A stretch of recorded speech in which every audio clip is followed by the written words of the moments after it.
Huwag mo, tandaan mo ha, mahal na mahal kita ha. Pati kami lahat ha. Tandaan mo yan.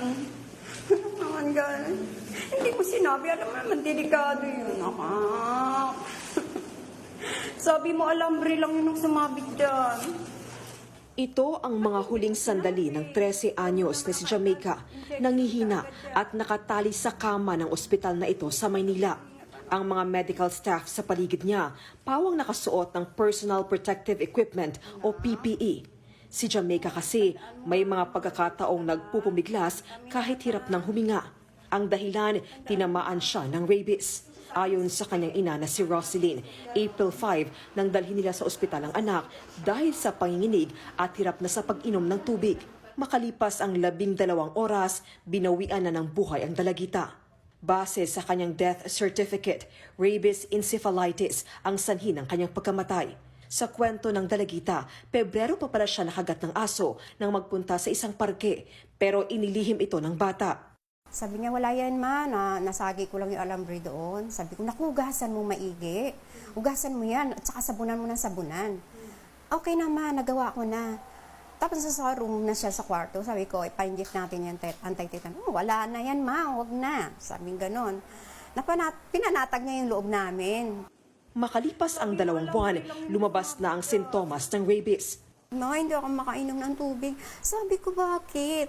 Sabi niya, ma, kasi baka may rabies na ako, ma. Sabi niya gano'n. Sabi ko, bakit ka nagka-rabies? Kinagat ka ba ng aso? Oo, ma. Ma, mamamatay na ba ako? Mamamatay na ba ako? Sabi ko, hindi ka pwedeng mamatay. Bago dalhin sa ospital, nag-iwan pa ng mensahe ang anak para sa kanila. Sana maging happy kayo kasi malaya na ako. Nahuli na ang tuta na itinuturing kumagat kay Jamaica. Pero bago siya, meron pa raw isang batang nakagat nito noong February 6 na agad dinala sa ospital. Sakit ng po niya, kagat, laman po. Ayon sa Barangay 99, noong araw na yon, 8 ang kinagat ng galang aso. Talagang matapang po. Lahat ng masasalubong niya, kaagatin niya.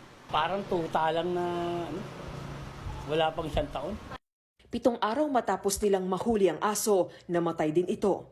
Ayon sa doktor, hindi dapat baliwalain ang kagat ng aso. Dahil kung hindi maaagapan ang sugat, maaari mo itong ikamatay. Immediate, vigorous washing and flushing ng wound for a minimum of 15 minutes with soap or water or soap and water.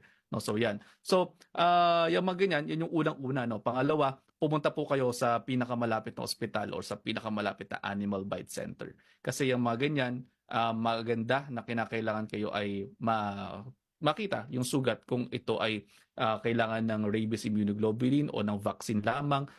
Hindi rin daw dahil wala kang naramdamang agad na sintomas, matapos makagat, ligtas ka na sa rabies.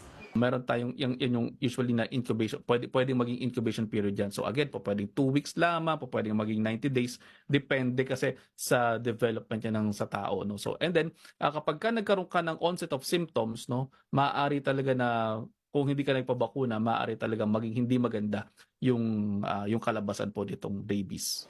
Sa datos ng Department of Health, mula January 1 hanggang March 16, 2024, 89 na ang human rabies cases sa buong bansa. Pinakamarami ang 12 kaso sa Soc Sargent. Sinundan ng tig-11 kaso sa Calabarzon at Bicol Region. Para sa 1PH, Jenny Dongon, News 5.